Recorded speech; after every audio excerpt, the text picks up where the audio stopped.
Assalamualaikum warahmatullahi wabarakatuh. Jumpa kembali dengan saya Rudi di channel Rudi NS. Pada kesempatan kali ini saya akan kembali lagi untuk membawakan sebuah kisah misteri yang tentunya semoga saja dapat menghibur kalian semua. Dan seperti biasa, yuk daripada kita lama-lama langsung saja kita masuk dalam ceritanya. Bismillahirrahmanirrahim. Penglarang atau panglarang adalah semacam ilmu sesat dan jahat untuk mengunci jodoh seseorang agar tak bisa menikah bila tak disembuhkan. Bagi kami di sini, penglarang atau panglarang bukan lagi hal baru yang mengejutkan. Karena hampir setiap desa ada saja orang-orang yang terkena penglarang. Ciri-ciri umum terkena penglarang yang bisa dilihat oleh orang sekitar atau bahkan si korban sendiri adalah bila kita menyukai atau mencintai orang lain, orang itu tak menyukai kita. Dan bila ada orang yang menyukai atau mencintai kita, tapi kitanya yang tak menyukainya. Begitulah seterusnya. Akhir tahun 1999, di sebuah desa kecil yang ada di Pulau Kalimantan. Untuk detail tempat dan nama orang akan saya samarkan. Pada saat itu sedang ramai-ramainya para warga mengawah atau semacam masak besar untuk acara. Di sana ada seorang gadis yang ikut membantu mengupas bawang. Ia berbaur bersama ibu-ibu yang juga sedang menguliti rempah-rempah seperti serai, lengkuas, kunyit, jahe, dan lain-lainnya. Seorang pemuda desa yang tengah membantu mengurah isi dandangan atau semacam panci besar nampak sesekali melirik pada gadis manis tersebut. Hingga akhirnya tatapan mereka beradu, membuat si pemuda menjadi begitu salah tingkah. Menjelang maghrib barulah bumbu-bumbu itu selesai dibuat. Maklumlah, saat itu orang-orang masih menggunakan cobek batu untuk menghaluskan rempah-rempah. Tapi justru itulah yang membuat rasa masakan zaman dulu sangat enak. Ibu-ibu yang pulang dari membantu keluarga yang punya acara, masing-masing diberikan seplastik sayur lemak dan ikan asin goreng. Mereka pulang dengan sukacita setelah seharian membantu keluarga yang akan mengadakan acara. "Mah, kita makan sama-sama ya," ujar Rahmi pada ibunya yang sedang membuat bakul dari rotan. "Kamu makan saja duluan, aku tidak lapar," jawab si ibu dengan nada yang sedikit ketus. Memang, semenjak ayahnya meninggal 1 tahun yang lalu, hubungan antara Rahmi dan sang ibu menjadi renggang. Apalagi ketika Rahmi menolak dijodohkan dengan Burhan, lelaki kaya raya di desa mereka yang mempunyai sawah luas, tanah berhektar-hektar dan memiliki toko daging di pasar, yang sehari bahkan bisa menghabiskan 1 hingga 2 ekor sapi. Pasar itu terletak cukup jauh dari desa, dan Burhan adalah orang pertama yang memiliki perahu mesin terbesar di desanya untuk mengangkut sapi-sapi itu ke padang rumput yang ada di seberang desa mereka.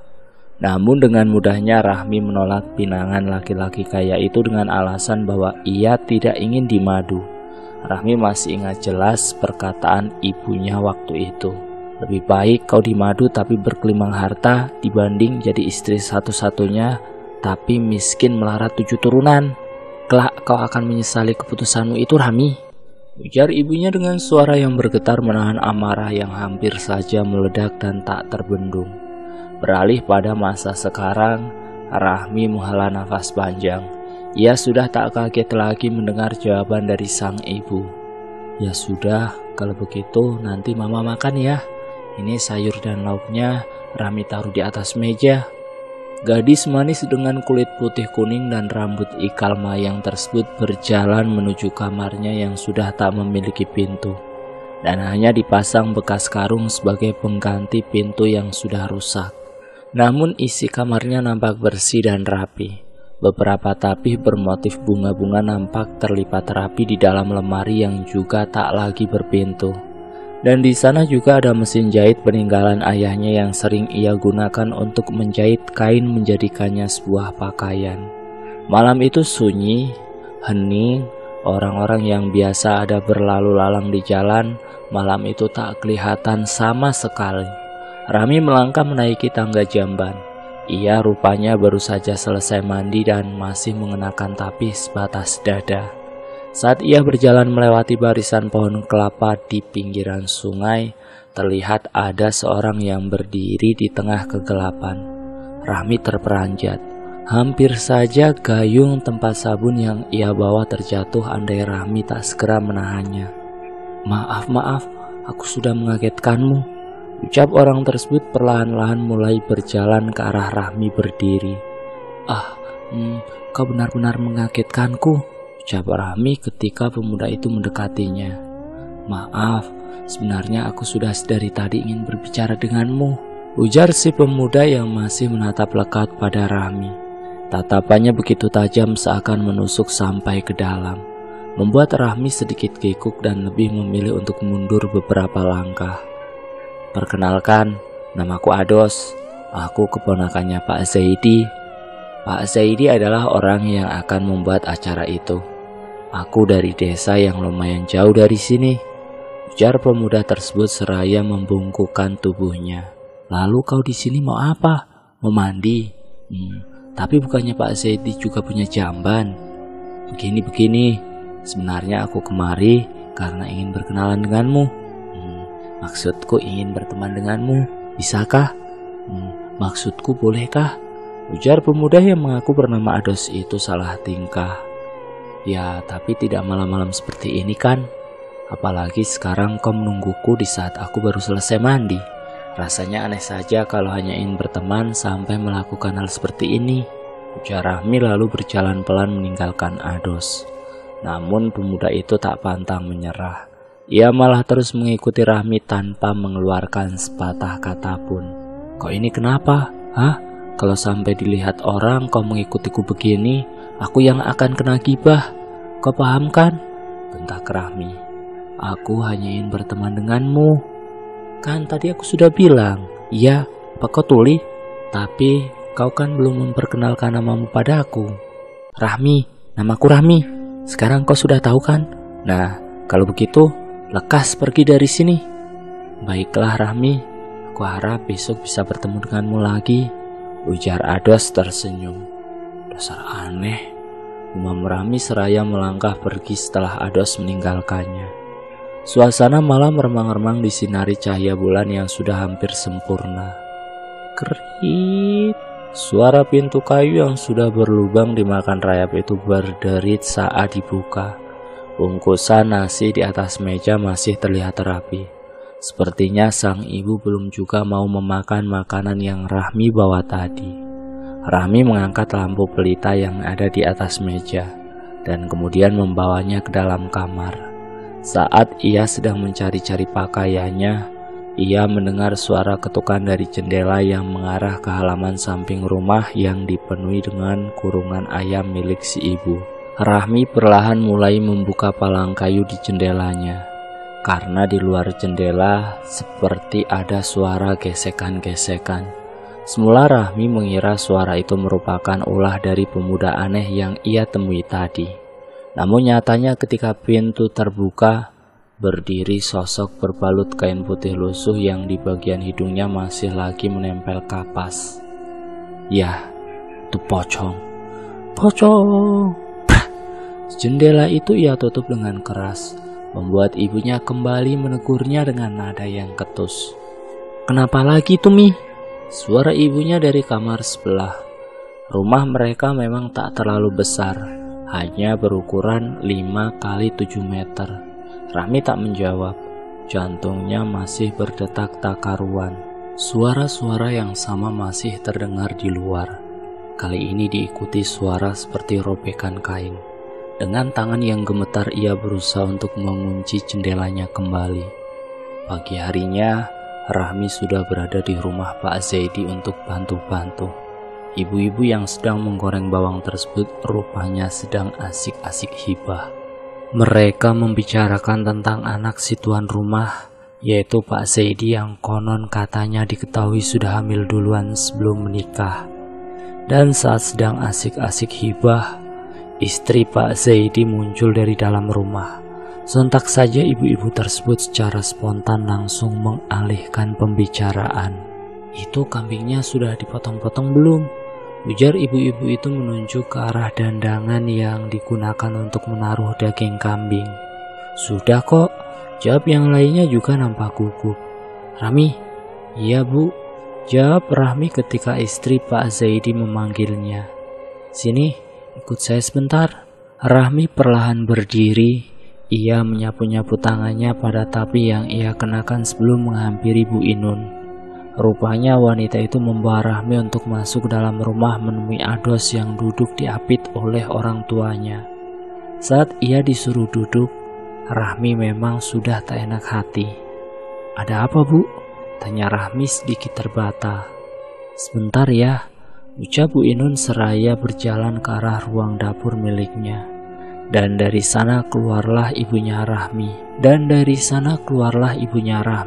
raut wajah cerah tak seperti biasanya. Rahmi semakin kalut.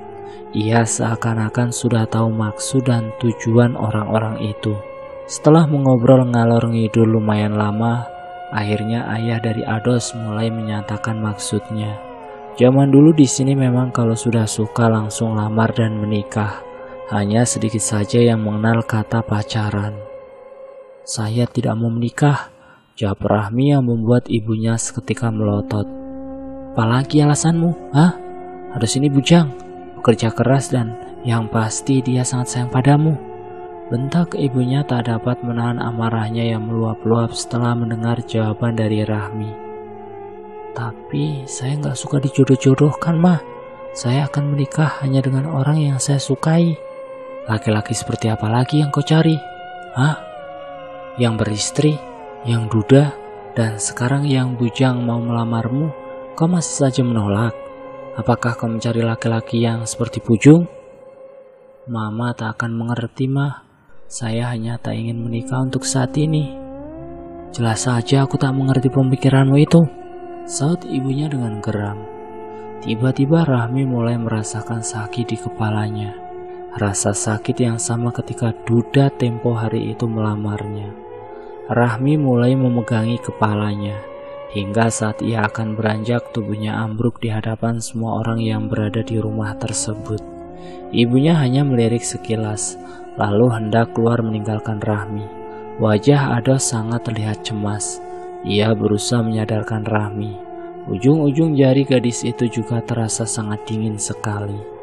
Bu, Rahmi ini benar-benar pingsan, ujar Bu Inun. Mendengar perkataan Bu Inun, ibunya Rahmi seketika panik. Ados kesana kemari mencari minyak angin. Setelah minyak angin didapat, Ados izin untuk memijit kepala Rahmi. Wajah pemuda itu sangat tulus. Ibunya Rahmi sangat menyayangkan pemuda sebaik itu batal menjadi menantunya. Beberapa saat kemudian Rahmi mulai sadar. Gadis itu mengerjap-ngerjapkan matanya dan saat ia melihat wajah Ados, Rahmi lantas langsung bangun. Malam itu Rahmi seperti biasanya. Ia baru saja pulang mandi dan berjalan pulang ke rumah. Langkahnya terhenti ketika sayup-sayup mendengar suara lirih memanggil namanya dari arah belakang. Rahmi memegang erat-erat gayungnya, lalu perlahan-lahan menoleh ke belakang. Nafasnya langsung terasa sesak ketika melihat sosok pocong yang berdiri hanya beberapa meter darinya sekarang. Rahmi berlari sekuat tenaganya menghindari pocong tersebut. Namun ketika ia menoleh lagi ke belakang, pocong itu masih mengejarnya. Tapi anehnya pocong itu tak melompat-lompat seperti kisah-kisah yang pernah ia dengar. Ia bergerak seolah diterbangkan angin dan melesat cepat mengejar Rahmi. Teriak Rahmi ketika tubuhnya terjatuh dan menimpa akar pohon yang membentang di tanah. Semuanya menjadi gelap. Suhu tubuh Rahmi sangat panas. Ia terserang demam setelah kejadian malam itu. Wajahnya pucat dan terus-menerus gelisah. Ia terbayang-bayang saat-saat terakhir sebelum ia tak sadarkan diri. Ujung kaki pocong itu mengambang dan tak menyentuh tanah. Bahkan ujung kainnya pun sama sekali tak tersentuh oleh tanah. Pocong itu, gumam Rahmi. Saya rasa Rahmi ini seperti terkena sesuatu yang membuatnya sulit untuk menerima lawan jenis. Kalau menurut saya, apa nggak sebaiknya dia diobati dulu? Ujar ibunya Ados kala itu. "Ma," panggil Rahmi membuyarkan lamunan sang ibu. "Kenapa lagi teriak-teriak begitu? Mau menyusul?" saut ibunya dengan nada ketus. "Itu nasi di dalam panci kok basi?" tanya Rahmi. "Hah? Basi? Baru tadi siang ku masak, masa udah basi?" ujar ibunya seraya beranjak dari duduknya. Dan anehnya ketika ibunya membuka tutup panci, rupanya nasi tersebut tidak basi sama sekali. "Ih, kok ini Mi? Kamu bohong ya sama Mama?" "Tadi nasinya saya lihat memang basi, Mah." "Basi matamu, aroma pandannya menyengat begini dibilang basi." Sekedar info, dulu orang-orang di sini suka sekali nanak nasi dikasih daun pandan, karena untuk menambah wangi nasinya nanti setelah masak. Rahmi terdiam, ia tak bisa berkata-kata. Apa yang ia lihat tadi benar-benar berbeda dengan apa yang ibunya lihat. Dari luar terdengar suara seseorang mengucapkan salam. Saat tahu siapa yang datang, Rahmi cuma mengintip dari jendela. Ibunya terlihat sangat akrab sekali dengan pemuda itu. Keesokan harinya, setelah pulang dari mencari sayur dan umbut-umbutan di pinggir hutan, Rahmi bertemu Ados yang sedang memperbaiki pintu rumah mereka. Pemuda itu sekilas melebarkan senyumnya ketika Rahmi menatapnya. "Ngapain sih dia?" Batin Rahmi seakan tak terima pemuda itu terus-terusan mencari perhatian pada ibunya, yang tentu nanti akan membuat dia semakin dibenci oleh sang ibu. Setelah meletakkan sayur pukis dan umbut-umbutan yang ia dapat, Rahmi bergegas mandi ke sungai, karena ia sudah merasakan gatal-gatal di sekujur tubuhnya. Selesai mandi dan berpakaian, barulah Rahmi mulai menyiangi sayur pakis dan juga umbutnya. Umbut jiwa tersebut harus terlebih dahulu direbus sebelum digoreng. Sementara untuk bumbu pakis, Rahmi menghaluskan 10 biji cabai dan bawang putih. Tak lupa ia juga menggoreng ikan asin haruan dan membuat sambal limau. Aroma masakan Rahmi membuat Ados menekuk liur. Setelah siap makan, rupa-rupanya Ados pun juga diajak makan oleh sang ibu, membuat Rahmi sedikit kesal.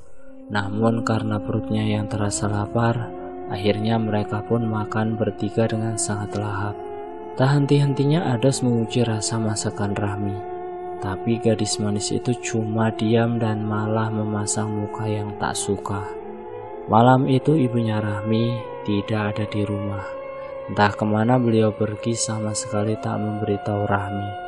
Rintik-rintik hujan di keheningan malam itu membuat Rahmi gelisah. Ia bahkan tak bisa menutup matanya. Meski ruangan kamarnya itu sudah terpasang 4 buah lampu pelita di setiap sudutnya. "Mama kemana ya?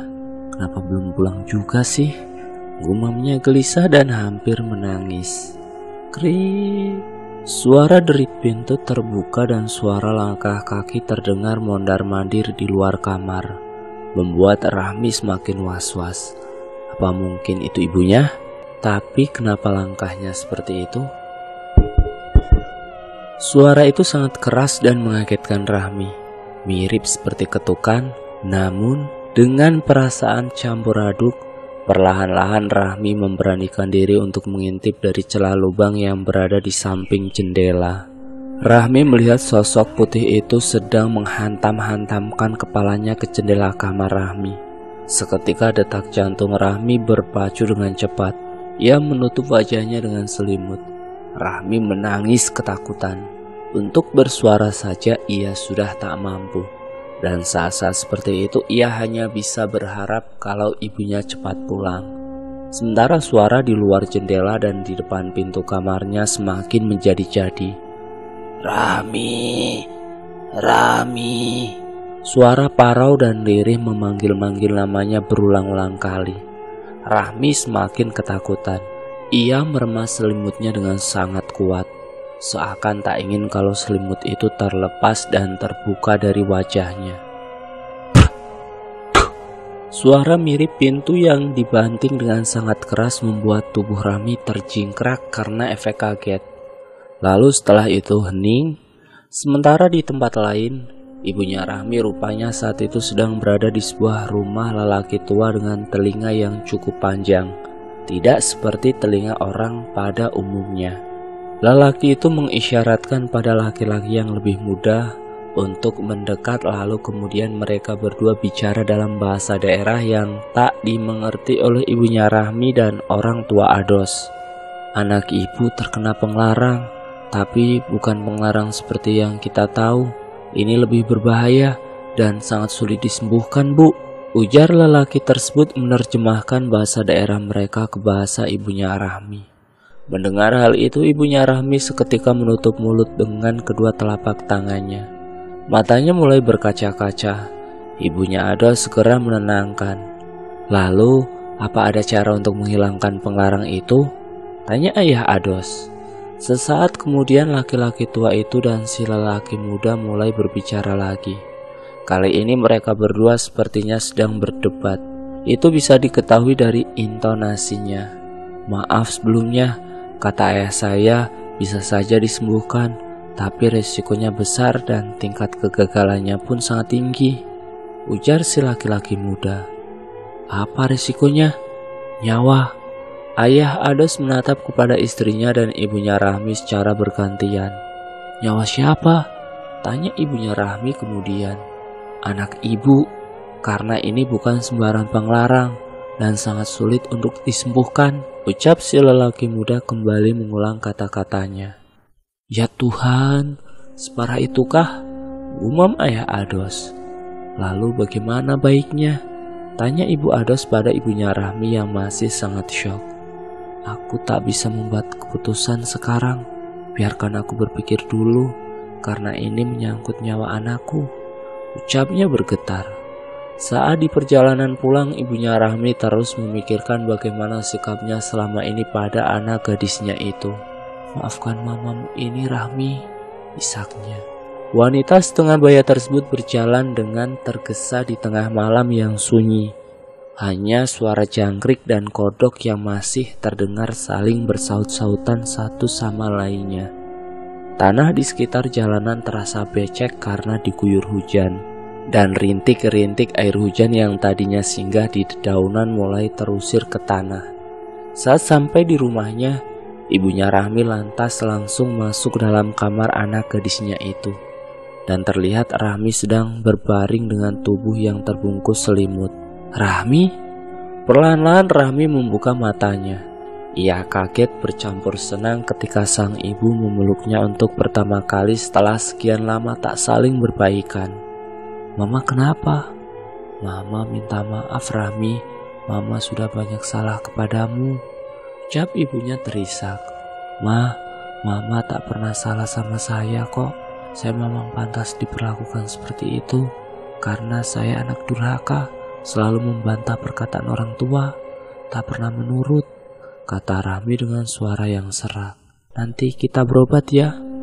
Berobat? Tapi saya tidak sakit apa-apa kok Ma. Ibunya menarik nafas panjang. Ia diam saja. Nampaknya ia enggan untuk menceritakan apa yang terjadi kepada Rahmi. 2 hari setelah kepulangannya dari rumah lelaki tua itu, namun ibunya Rahmi belum juga dapat memutuskan apa ia harus membawa Rahmi berobat dengan risiko nyawa tersebut atau membiarkan Rahmi menjadi perawan sampai tua. Tentu itu adalah pilihan yang sangat sulit baginya. Kemudian terlintas ide yang ia rasa bisa menjadi jalan tengah untuk masalah tersebut, yaitu pelan-pelan membuat Rahmi menyukai Ados. Karena yang ia tahu jika terkena penglarang itu akan membuat si korban sulit menerima orang yang benar-benar tulus menyayanginya. Dan jika Rahmi bisa menerima cinta Ados, maka penglarang itu mungkin saja secara otomatis akan menghilang. Itulah yang dipikirkan oleh ibunya Rahmi. Nak, mamamu ini sudah tua. Rasanya mama ingin sekali mempunyai mantu dan juga cucu, ucap ibunya Rahmi ketika sedang minta dicarikan uban pada Rahmi. Gadis manis itu hanya diam, tak menanggapi sama sekali. Rahmi, mama sangat sayang sama kamu nak. Mama tak ingin kalau sampai mama mati nanti, tidak ada siapa-siapa yang menjagamu. Setidaknya kalau mama mati nanti, mama bisa tenang kalau kamu sudah punya keluarga sendiri. Rahmi menghela nafas panjang. Ia menatap ayam-ayam yang tengah asik mengais makanan dari daun-daun yang menutupi rumah-rumah dedak. Saya belum menemukan orang yang tepat, Mah. Ados itu pemuda yang baik, Nak, rajin dan sayang sekali sama kamu. Cobalah kamu buka sedikit hatimu untuk menerimanya, setidaknya sebagai teman, agar kau tahu lebih jauh tentang kepribadian anak itu. Rahmi terdiam, matanya masih liar menatap ayam-ayam yang berada di tanah. Tapi ia benar-benar menerima nasihat dari ibunya. Dan saat Ados datang ke rumahnya, Rahmi menyambut pemuda itu dengan sedikit lebih baik dari hari-hari sebelumnya. Tentu Ados yang merasa kalau Rahmi sudah mulai membuka hati untuk dirinya menjadi sangat senang sekali. Semakin hari kedekatan keduanya menjadi semakin akrab. Bahkan tak segan-segan Ados juga pelan-pelan mulai merenovasi rumah Rahmi. Niat baik pemuda itu sempat ditolak baik-baik oleh Rahmi. Namun Ados tetap bersikeras kalau itu murni keinginannya menolong sebagai sahabat, bukan karena mengharapkan imbalan atau sejenisnya. Itulah yang membuat Rahmi tak bisa menolak. Dan selama merenovasi rumah itu, kedekatan keduanya semakin terasa. Sekilas jika melihat mereka, orang-orang pasti berpikir kalau keduanya adalah pasangan suami istri yang sangat bahagia. Namun nyatanya tak seperti itu. Senyuman di wajah Rahmi akan menghilang di kala malam mulai menjelang. Karena semakin lama sosok itu malah semakin sering menampakkan wujudnya yang sangat menyeramkan itu kepada Rahmi. Bahkan pernah suatu malam ia terbangun dengan tubuh yang tak bisa digerakkan. Di samping tempat tidurnya berdiri sosok pocong itu lagi, membuat Rahmi menangis dalam ketidakberdayaannya. Untung saja ada seekor kucing yang tengah mengejar tikus dan tak sengaja mencakar kaki Rahmi. Dan itulah yang membuatnya bisa tersadar dari gangguan tersebut. Kau tahu, sejak hari itu aku sering kali diganggu sosok pocong. Aku selalu mendengar suaranya memanggil lirih namaku. Dan aku merasa kalau pocong itu selalu mengikutiku kemanapun aku pergi.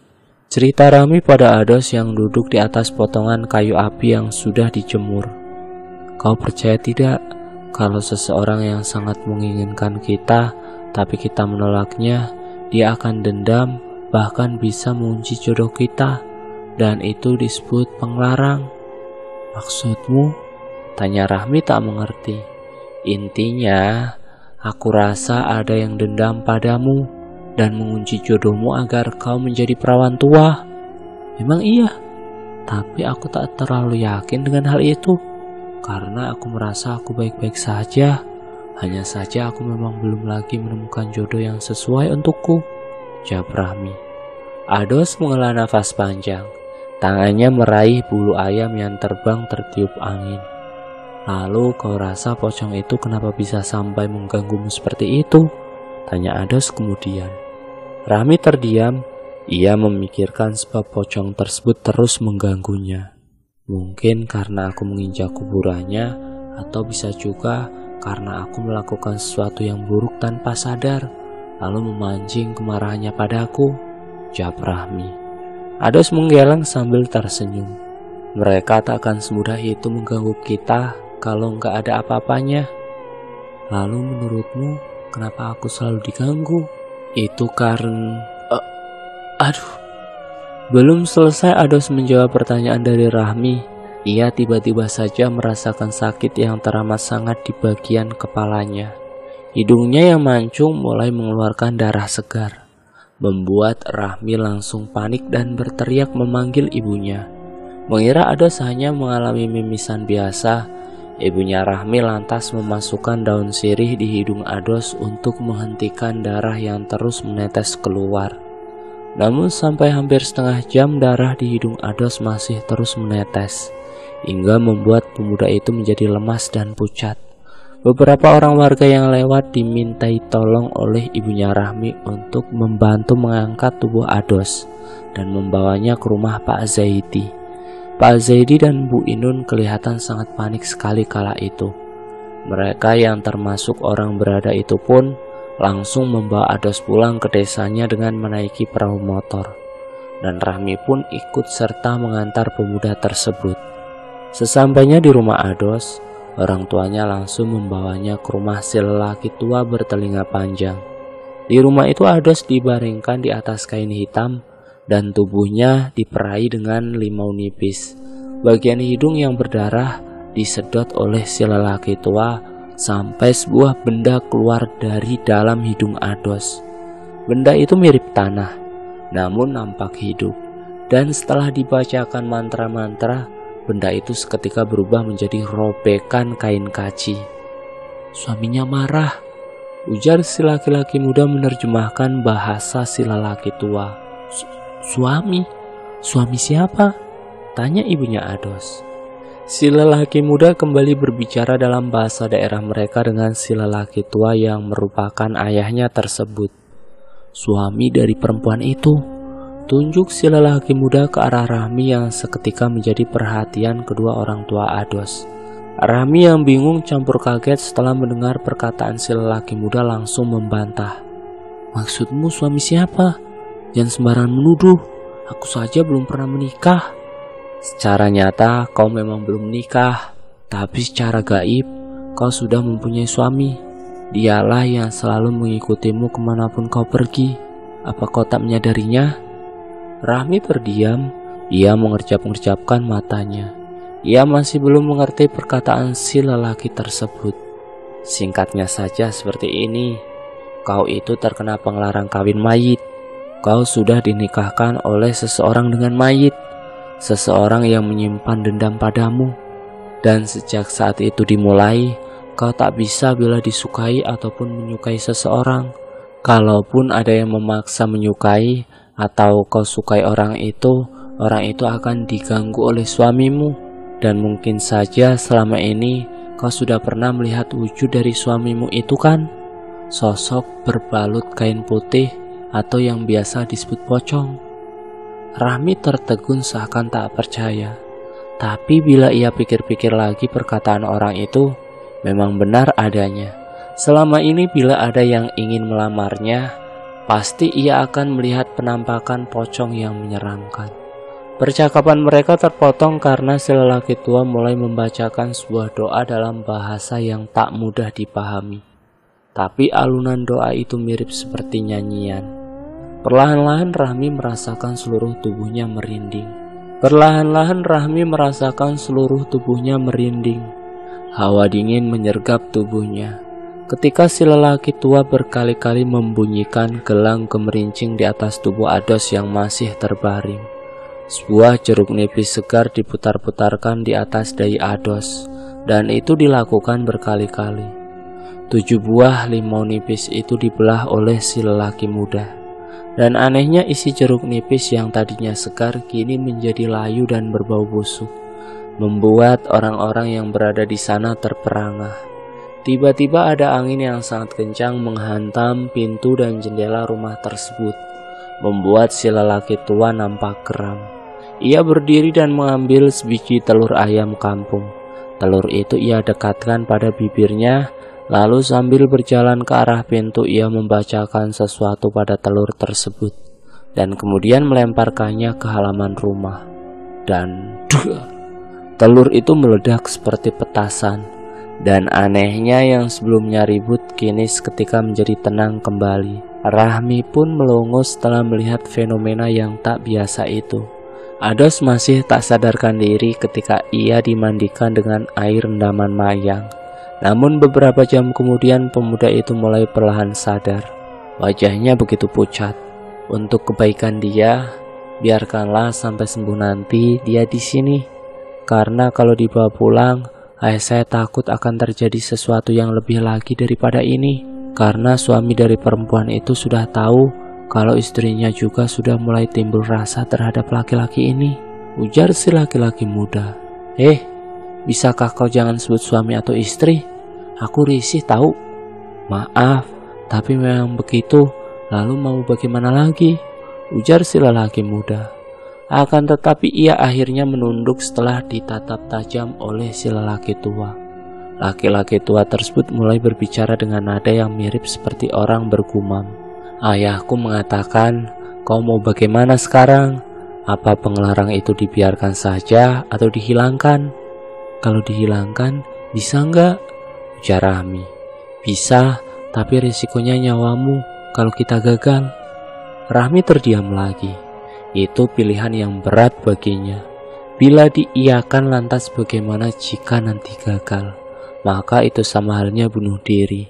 Tapi kalau ia tak mencoba, berarti dia rela sampai tua tak akan pernah bisa memberikan menantu ataupun cucu kepada ibunya. Rahmi menarik nafas panjang. Lalu dengan mantap ia memutuskan untuk mencoba menghilangkan penglarang tersebut. Karena banyak hal yang membuatnya harus mencoba itu, terutama ibunya. Setelah orang tua Ados pulang, Rahmi diajak untuk mencari daun sawang di pekuburan oleh si laki-laki muda. Di sana mereka bercerita tentang banyak hal. Kalau misalkan nanti gagal, berarti aku akan mati? Tanya Rahmi dengan lirih. Jangan terlalu memikirkan kemungkinan terburuknya. Setelah mendapatkan daun sawang itu dibawa pulang lalu diletakkan di bawah-bawah pintu dan jendela. Kain kaci atau kain kafan sudah dipersiapkan, terbuka di atas lantai, beserta dengan bunga-bunga khas pemakaman. Itu kain kafan untuk apa? Tanya Rahmi. Untukmu. Berarti aku pasti mati. Ujar Rahmi setengah menjerit. Pelan-pelan, nanti ayahku marah. Kain kafan itu akan digunakan untuk membungkusmu, agar kamu bisa bertemu dengan maksudku, pocong itu. Ujar si laki-laki muda yang tak diketahui namanya tersebut. Hah? Aku gak mau kalau harus bertemu dengan hantu itu lagi. Melihatnya saja membuatku sakit dan demam. Ujar Rahmi. Kau ini, kalau sampai ayahku mendengar ucapanmu itu, sah-sah saja dia pasti tak akan membantumu. Tapi aku tak mau bertemu sosok itu lagi. Dan bukannya kita ingin menghilangkan penglarang itu, yang berarti tidak akan pernah lagi membuatku melihat pocong itu. Belum sempat menjelaskan lebih rinci, si lelaki muda sudah dipanggil oleh ayahnya. Rupanya ia disuruh untuk memberikan ramuan penambah darah kepada Ados.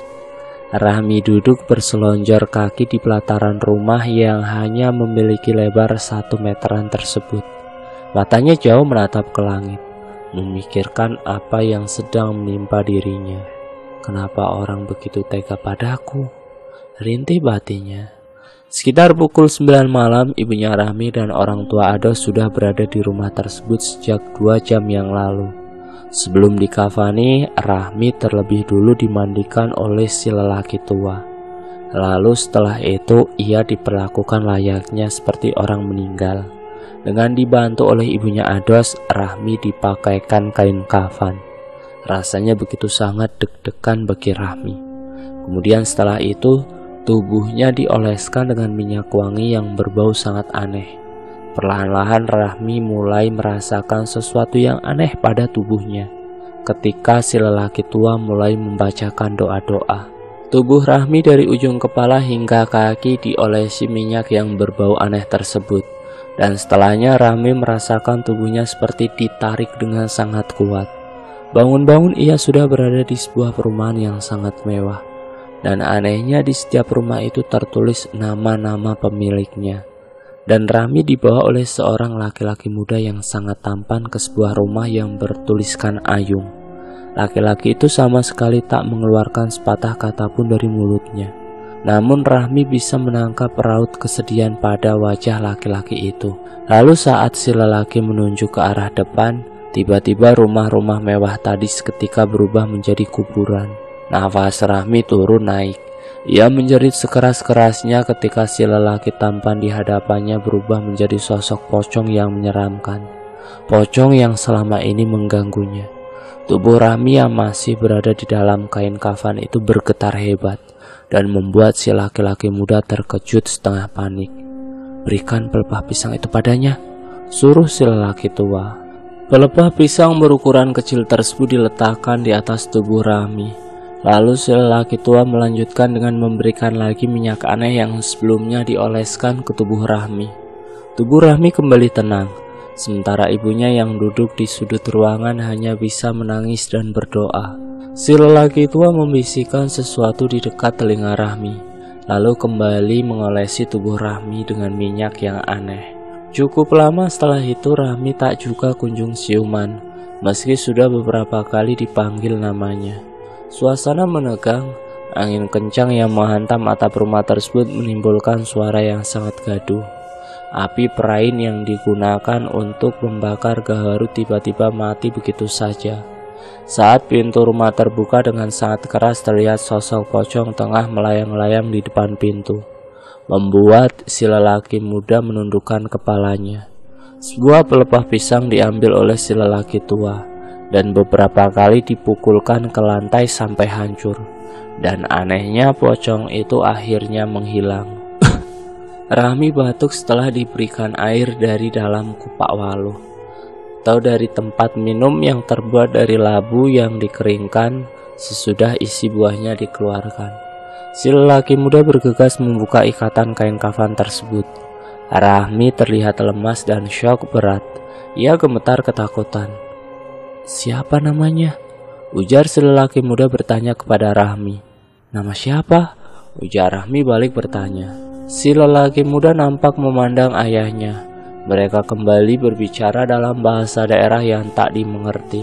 Setelah keadaan Rahmi sudah mulai tenang, barulah ia kembali menanyakan tentang nama si pocong yang merupakan suami gaib dari Rahmi. "Ayung, aku melihat nama itu di rumahnya." "Ayung?" Gumam si lelaki tua mengulang kembali nama yang diucapkan oleh Rahmi. Pagi harinya, hari itu keadaan Ados sudah lumayan membaik, meski ia masih merasakan lemas di sekujur tubuhnya. "Ayahku bilang kalau dia mengetahui pemuda itu karena dulu dia pernah berobat di sini," ujar si lelaki muda. "Tapi bukannya ini sudah berakhir? Aku sudah terbebas dari pengarang itu kan?" Si lelaki muda menggeleng pelan. "Belum, tadi malam itu hanya awalnya saja. Kita justru harus membongkar makam pemuda yang kau lihat semalam, lalu mengambil sebuah benda milikmu yang sudah diletakkan seseorang di dalam sana. Benda yang membuatmu menjadi terikat dengan sosok itu." Rahmi menunduk lemas. Ia mengira semuanya sudah berakhir, tapi nyatanya proses itu baru saja dimulai. Tapi kita akan lebih mudah karena ayahku tahu siapa pemuda itu. Kita hanya perlu membongkar kuburannya saja, lanjut si laki-laki muda. Hari itu si laki-laki tua berangkat seorang diri, entah mau kemana. Dan saat pulang ia membawa kabar yang kurang mengenakan. Rupa-rupanya di daerah pemakaman si pemuda yang namanya Ayung tersebut ada orang yang baru saja meninggal. Dan mereka tak bisa langsung membongkar kuburan milik Ayung ketika ada yang baru dikuburkan di sekitarnya. Entah karena apa. Dan mereka harus menunggu setidaknya sampai 3 hari. Dan selama itu pula lah Rahmi harus dikurung di dalam rumah itu. Singkatnya 3 hari pun berlalu. Malam itu dengan dibantu oleh ayahnya Ados, mereka bertiga berangkat menuju kuburan di mana jasad Ayung dimakamkan. Rintik-rintik hujan membuat suasana malam itu menjadi lebih dingin dari biasanya. Mereka berdua mulai menggali. Sementara si lelaki tua dengan santainya duduk di salah satu pohon tumbang yang ada di tengah pemakaman. Ketika patinya sudah terasa, mereka berdua lantas memanggil si lelaki tua. Dan ketika dibuka, nampak posisi tulang belulang Ayung sudah berpindah.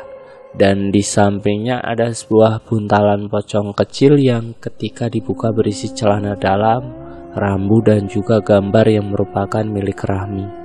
Si lelaki tua menyuruh si lelaki muda untuk mengembalikan posisi tulang belulang tersebut, lalu kemudian segera menutup kuburannya kembali. Setelah mereka selesai dengan tugasnya, si lelaki tua lantas membakar semua barang-barang tersebut dan kemudian menyiramkan air di atas pusara makam Ayung. Api yang membakar benda-benda itu menjadi sangat besar padahal saat itu sedang gerimis. Di sepanjang perjalanan, ayahnya Ados mencium bebauan aneh yang tak diketahui dari mana asalnya. Saat akan menegurnya, si laki-laki muda menggeleng, mengisyaratkan untuk tetap diam dan tak menegur apapun. Sesampainya di rumah, Si lelaki tua langsung menyuruh Rahmi untuk mengganti pakaiannya dengan kain hitam yang sudah direndam di dalam air jeruk nipis. Rahmi lalu dimandikan di dalam lingkaran kain hitam. Bagian kepala, tangan, kaki dan punggungnya juga dipukul dengan satu tangkai mayang sampai butiran-butiran bijinya terlepas. Setelah selesai mandi, Rahmi diberikan wewangian dari kemenyan dan disuruh untuk meminum air kelapa muda. "Bagaimana perasaanmu?" tanya si laki-laki muda. "Rasanya jauh lebih baik sekarang. Untungnya ritual kita tak diganggu oleh orang yang mengenakan penglarang padamu. Kalau enggak, aku tak bisa bayangkan apa yang akan terjadi padamu," ujar si lelaki muda. "Ini kau makan selama 7 hari berturut-turut, dan di setiap kau memakannya, hakikatkan terlebih dahulu." Lanjutnya seraya memberikan sesuatu yang mirip seperti buah, namun hitam seperti arang, dan baunya sangat tak nyaman sekali. 7 hari berlalu, keadaan sudah jauh lebih baik. Kini Rahmi tak pernah lagi melihat penampakan-penampakan pocong di sekitarnya, dan keadaan Ados juga semakin baik, dan rencananya bulan depan mereka akan dinikahkan. Konon, Ayung adalah seorang pemuda desa yang berwajah tampan dan berperawakan bagus. Dia juga bekerja keras dan sangat disayang oleh orang tuanya. Namun nasib tak selamanya bagus. Ayung terserang sebuah penyakit yang perlahan mulai menggerogoti tubuhnya, hingga membuatnya menjadi sangat kurus bagai tengkorak hidup. Ia juga pernah berobat pada si lelaki tua. Namun karena sakitnya itu bukan dari gangguan santet dan lain-lain, si lelaki tua tak bisa menolongnya. Dan pada saat itu, rumah sakit berada sangat jauh dari tempat tersebut. Hingga lama tak terdengar lagi kabarnya, dan ternyata Ayung sudah meninggal dunia. Dan kemudian mayatnya dimanfaatkan untuk hal-hal yang tak baik. Karena memang semasa hidupnya Ayung dikenal tak pernah dekat dengan perempuan manapun. "Memangnya kenapa harus mayat orang yang belum kawin?" tanya Rahmi. "Penglarang ini sangat berbahaya. Bila mayat itu tak benar-benar perawan atau perjaka, maka nyawamu menjadi taruhan," ujar si lelaki muda menerjemahkan bahasa ayahnya. Rahmi menghela nafas panjang. Ia tak menyangka ada orang yang senekat itu untuk membuatnya menjadi perawan tua. Sungguh kejam. 2 bulan setelah kejadian itu, Rahmi dan Ados akan segera dinikahkan, dan kedua belah pihak keluarga masing-masing pun sudah memutuskan tanggal dan bulannya. Dengan perasaan bahagia, mereka berdua mendatangi rumah si lelaki tua untuk mengundang mereka berdua ke acara pernikahannya. Namun sesuatu tak disangka rupanya telah terjadi. Si lelaki tua meninggal sebulan setelah mengobati Rahmi. Menurut penuturan si lelaki muda, itu karena ia diserang secara gaib oleh dukun yang melakukan ritual penglarang kawin mayit tersebut. Dan karena kurangnya kehati-hatian atau mungkin karena sudah ajalnya, beliau meninggal dengan keadaan yang cukup tragis. Di sini tak diceritakan bagaimana keadaan si lelaki tua itu saat meninggal. Dan selesai. Itulah sedikit cerita yang dapat saya sampaikan. Terima kasih sudah menonton video di channel ini. Jangan lupa tekan tombol like, share, dan komen. Tekan subscribe untuk mengikuti video kami selanjutnya ya. Wassalamualaikum warahmatullahi wabarakatuh.